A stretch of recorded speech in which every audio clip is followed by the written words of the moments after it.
Miscellaneous questions, GK, sheet number 2. Who is considered the father of homeopathy medicine? Homeopathy medicine के father Hahnemann, Hahnemann याद रखना। Blood pressure systolic और diastolic? Answer is 120 180। Systolic मतलब ऊपर वाली reading, diastolic मतलब नीचे वाली रीडिंग। तो सबसे पहले आप ये बताइए कि ब्लड प्रेशर नापते किससे हैं? सिग्मोमैनोमीटर, सिग्मोमैनोमीटर से बीपी नापा जाता है। ठीक है, जब बीपी नापा जाता है ना तो आपके हाथ में है ना, यहाँ पट्टा बांध के उसको फिर उसमें हवा भर देते हैं। इतनी ज्यादा हवा भर देते हैं कि एयर प्रेशर जो हमारी जो ब्लड के प्रेशर से अधिक हो जाती है, वहां पर हमारी जो ब्लड का फ्लो बंद हो जाता है। फिर धीरे से हम लोग उसका वाल्व खोलते हैं, हवा अंदर आना स्टार्ट होती है, ब्लड स्टार्ट होता है। जैसे ही पहली बार धक बीट सुनाई देती है उसको बोलते हैं सिस्टोलिक, और फिर वो चलती रहती है, बीट सुनाई देती रहती है। धीरे धीरे हम प्रेशर कम करते जाते हैं, एयर प्रेशर, और फिर लास्ट जो हमें सुनाई देती है उसको डायसिस्टोलिक बोलते हैं। ये दो रीडिंग हमारे लिए इंपॉर्टेंट है। नॉर्मल अडल्ट में ये 120 to 180 होता है, अदरवाइज ये पर्सन टू पर्सन डिपेंड करता है। और आप बहुत काम करके आए हैं, दौड़ भाग के आए हैं, तब भी है ना नॉर्मल पोजीशन पर, और एज के हिसाब से भी मैटर करता है। नॉर्मली जो है ये अच्छा रेंज 180 से 120 से 180, 120 से 180 माना गया है। नेक्स्ट क्वेश्चन, वर्ल्ड का लार्जेस्ट एयरपोर्ट कहाँ है? Jeddah, Saudi Arabia. ठीक है, सऊदी अरब में एक सिटी है जद्दा, और जद्दा के बाद क्या पास क्या है? मक्का। तो आपको मालूम है मक्का, मक्का में हज करने जाते हैं मुस्लिम्स, है ना, तो ऑल ओवर द वर्ल्ड से हज करने के लिए आते हैं। तो ये लार्जेस्ट एयरपोर्ट है। ठीक है, हालांकि जद्दा से मक्का करीब करीब 1 घंटे के डिस्टेंस पर है, तो एयरपोर्ट जो है जद्दा पर। यूनियन कैबिनेट रिस्पॉन्सिबल, तो ये कैबिनेट है, मिनिस्ट्री, कैबिनेट मिनिस्ट्री, ये किसको रिस्पॉन्सिबल है? केवल लोकसभा को रिस्पॉन्सिबल है। Chief importer of Indian T, Britishers यहाँ रहे हैं इतने साल, उन्होंने इसको प्रमोट भी किया है। ठीक है, यहाँ पर उन्होंने चाय बागानों के लिए काफी काम भी किया है, तो उनकी ये पसंद है। Chief importer of Indian T Britain. Narmada water dispute किस दो स्टेट के बीच में था? गुजरात मध्य प्रदेश के बीच में था। इसको एक आंदोलन चला था जिसको बोलते हैं नर्मदा बचाओ आंदोलन।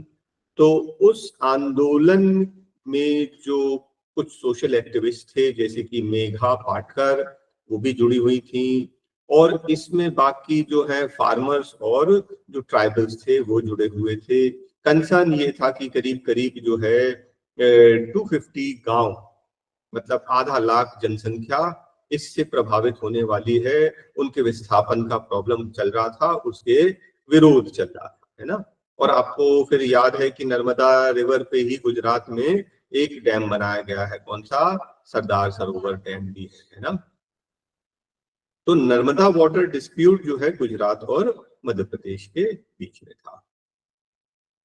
किस इंडियन सिटी की हाईएस्ट पर कैपिटा इनकम है? आंसर है सिक्किम। फर्स्ट नंबर पे है सिक्किम, सिक्किम के बाद आता है गोवा, और गोवा के बाद आता है Delhi. Answer number 1 Sikkim, number 2 Goa, और number 3 Delhi. Which constituent of the blood is responsible for protection of the body? Body के प्रोटेक्शन के लिए कौन रिस्पॉन्सिबल है? सबको पता है, व्हाइट ब्लड सेल्स। और आपकी जानकारी के लिए और ऐड कर दूं, हेमोग्लोबिन मालूम है? आयरन की कमी से हेमोग्लोबिन में की कमी हो जाती है। ठीक है, जब हेमोग्लोबिन की कमी होती है ना, तो बोलते हैं कि आयरन की चीजें खाओ, और आयरन के टैबलेट्स भी दिए जाते हैं। और हीमोग्लोबिन जो है वो क्या करता है, ऑक्सीजन को साथ में जोड़ लेता है। ऑक्सीजन को जोड़ने की जो क्षमता है वो हीमोग्लोबिन में होती है। हीमोग्लोबिन ऑक्सीजन को जोड़कर ऑक्सी हीमोग्लोबिन बना लेता है। ठीक है। अच्छा, रेड ब्लड सेल्स, जो रेड कलर आता है वो किसकी वजह से आता है? हीमोग्लोबिन की वजह से। तो हीमोग्लोबिन जो है आरबीसीज में होता है। तो हीमोग्लोबिन ऑक्सीजन को जोड़ लेता है और आरबीसीज के थ्रू ये पूरे ब्लड में सप्लाई होता है। मतलब हमारे ब्लड में अगर ऑक्सीजन की सप्लाई हो रही है आरबीसीज की वजह से, आरबीसी में क्या होता है? हीमोग्लोबिन है। हीमोग्लोबिन क्या करता है? ऑक्सीजन को जोड़ लेता है। तो इस तरह से ऑक्सीजन का ट्रांसपोर्टेशन होता है। मतलब अगर हीमोग्लोबिन की कमी हो जाएगी तो अंडरस्टूड है कि ऑक्सीजन की भी कमी हो जाएगी।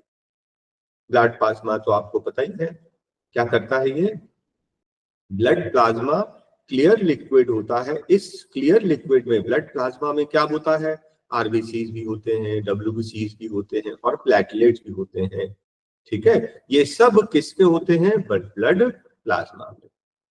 और आपका प्रोटेक्शन ऑफ द बॉडी का करेक्ट आंसर क्या है? White blood cells. ये स्लोगन किसने दिया था? Liberty, equality, fraternity. रोसीलियो। कौन है रोसीलियो? फ्रेंच रेवोल्यूशन के जो है एक्टिविस्ट थे। ये फिलोसोफर हैं, है ना। इन्होंने एक बुक लिखी थी, द सोशल कॉन्ट्रैक्ट, एग्जाम में आता है। ठीक है। तो ये बुक जो है सोशल कॉन्ट्रैक्ट किसने लिखी है? रोसीलियो ने। फ्रेंच रेवोल्यूशन के एक इंपॉर्टेंट एक्टिविस्ट थे। इन्होंने ये लिखा कि जो जनता का जो राज होगा, जैसे राजा को हटा के तो जो जनता का जो राज होगा, तो वो किस तरह से गवर्न, किस तरह से शासित होना चाहिए, जैसे कि आज हमारा कॉन्स्टिट्यूशन है, उस तरह से उनने सारे रूल्स दिए थे कि जो है देश इस तरह से चलना चाहिए। महात्मा गांधी के पॉलिटिकल गुरु कौन थे? गोपाल कृष्ण गोखले, पॉलिटिकल गुरु। जब गांधी जी साउथ अफ्रीका से वापस आए तो इन्होंने गोपाल कृष्ण गोखले जी से मिला, जी के गोखले जी से। उन्होंने बोला कि भाई आप इंडिया के बारे में बहुत अधिक जानते नहीं हैं, आप देश भ्रमण कीजिए। पूरे इंडिया में महात्मा गांधी घूमे, फिर वहां पे लोगों का तकलीफ समझी, परेशानी समझी, फिर उन्होंने काम करना स्टार्ट किया। अर्थ 24 आवर्स में रोटेट करता है ऑन इट्स एक्सिस। मार्स कितनी देर में? मास जो है 24 से थोड़ा सा ज्यादा, 24.4 आपको मिल जाएगा। ऑप्शन जो है 25। Who said I came, I saw, I conquered? Julius Caesar. कौन थे ये? Roman general. नेपोलियन कहाँ का था? फ्रांस का। ठीक है। एक तरह से तानाशाह ही था। स्टार्टिंग में जब आया था तो लोगों ने बहुत पसंद किया उसको, बाद में पता चला कि ये भी एक तानाशाह ही है। चंगेज खान मंगोलियन था। अलेक्जेंडर ग्रीस से आया था, है ना। लेकिन ये स्लोगन किसने दिया कि I came, I saw, I conquered? Julius Caesar, Roman general. Non cooperation movement कब लॉन्च हुआ? 1920 में। ठीक है। और उसके बाद नेक्स्ट कौन सा मूवमेंट था? सिविल डिसोबीडियंस मूवमेंट 30 में। उसके बाद 42 में तो सीधा क्विट इंडिया मूवमेंट चला। ठीक है। तो अभी फिलहाल आपका आंसर जो है नॉन कॉपरेशन मूवमेंट 1920।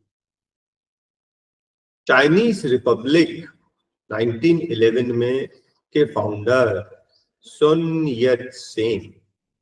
दो पार्लियामेंट सेशन के बीच में मैक्सिमम कितना गैप हो सकता है? 6 मंथ्स।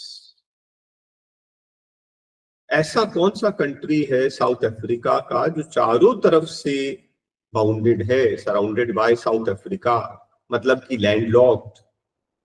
लेसोथो। ठीक है। लैंडलॉक्ड कंट्री है कि चारों तरफ से वो बाउंडेड है। अपार्थाइड।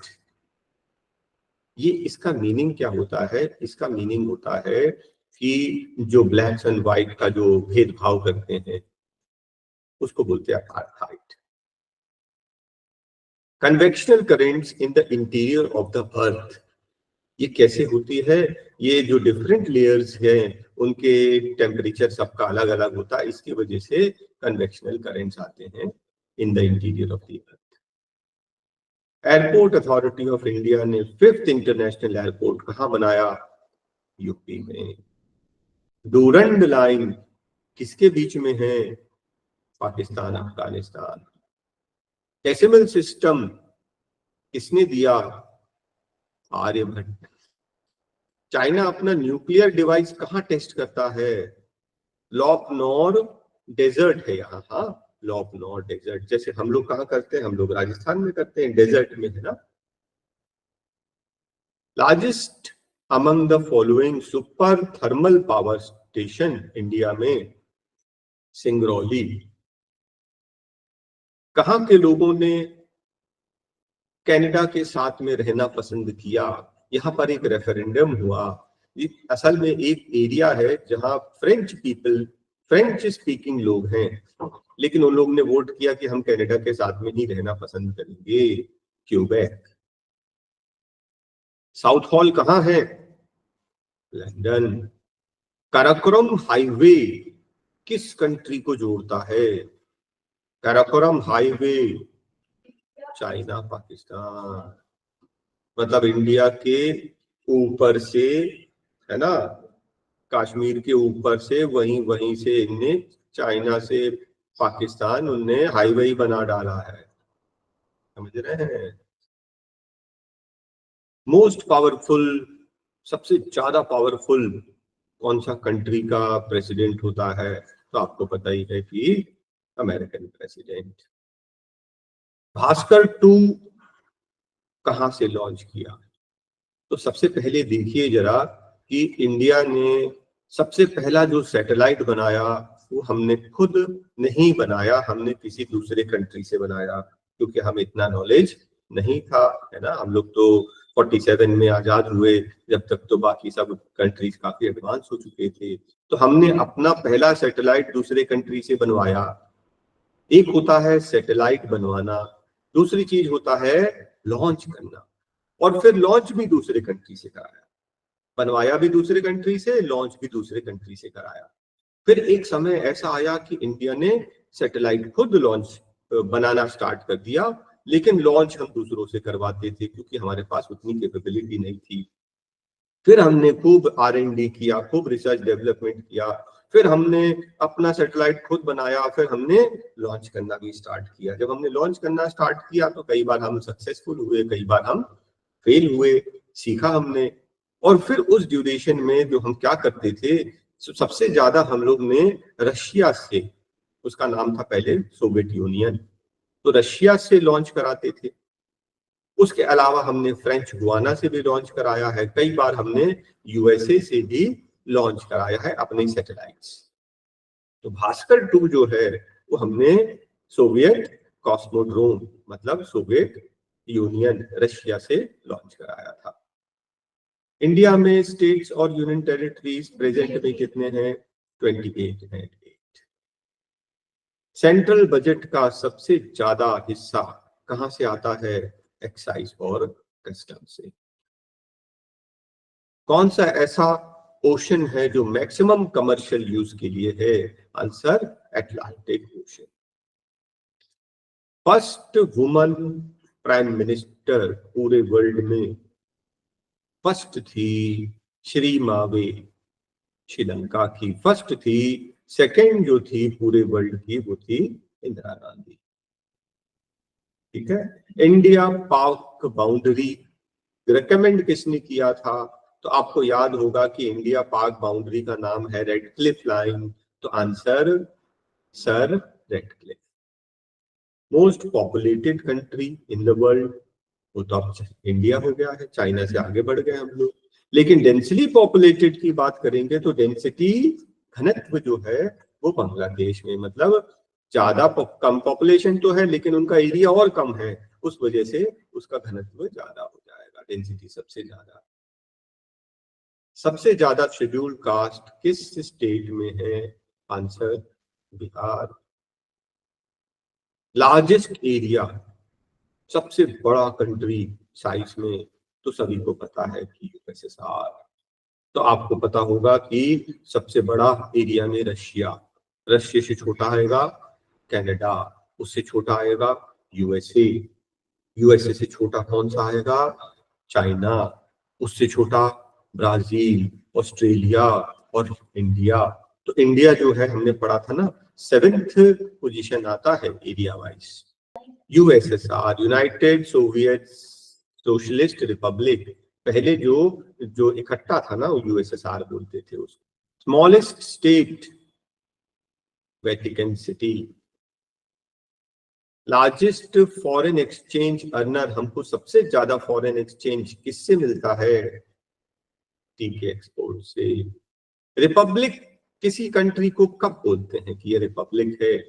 जब अपना खुद का गवर्नमेंट और अपना खुद का प्रेसिडेंट इलेक्ट करे। इलेक्शन के थ्रू अगर प्रेसिडेंट और गवर्नमेंट चुनी जाए तो उस कंट्री को हम लोग रिपब्लिक बोलते हैं। इंडिया रिपब्लिक है ना। कलिंगा अवार्ड्स किसके द्वारा दिया जाता है? यूनेस्को। किस फील्ड में दिया जाता है? साइंस की फील्ड में। किस प्लेनेट को मॉर्निंग स्टार या इवनिंग स्टार कहते हैं?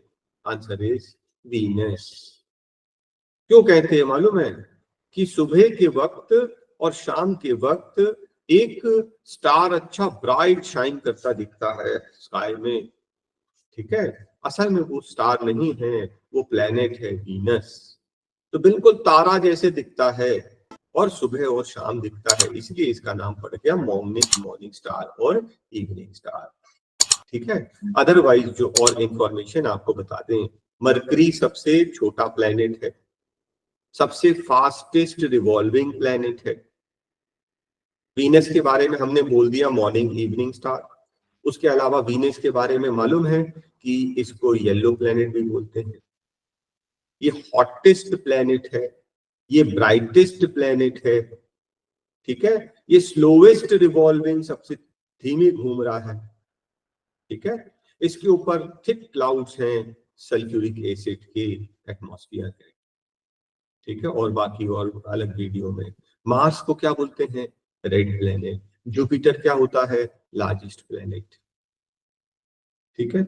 कौन सा इंटरनल ऑर्गन है जो मलेरिया में स्वेल हो जाता है? Answer is spleen. आइसक्रीम में जेलेटिन क्यों मिलाते हैं? ताकि वो क्रिस्टल, आइस के क्रिस्टल्स ना बन जाएं। आइसक्रीम में आइस नहीं जमती है ना, घर में हम जमाते हैं ना तो उसमें आइस जम जाती है, खराब हो जाती है। लेकिन हम जो मार्केट में खरीदते हैं उसमें अब बर्फ कहीं नहीं जमी होती। इसका रीजन यह है कि वो जेलेटिन डालते हैं इसमें। नेशनल हाईवे बनाने का काम किसका है? Central government. हेल्दी पर्सन में कितना ब्लड होता है? 5 to 6 लीटर। यूएन की जो वर्किंग लैंग्वेज है ना, इंग्लिश एंड फ्रेंच। यूएनओ का ड्यूरेशन कितना होता है? सेक्रेटरी जनरल 5 years और फ्रेंच प्रेसिडेंट 7 years, ठीक है।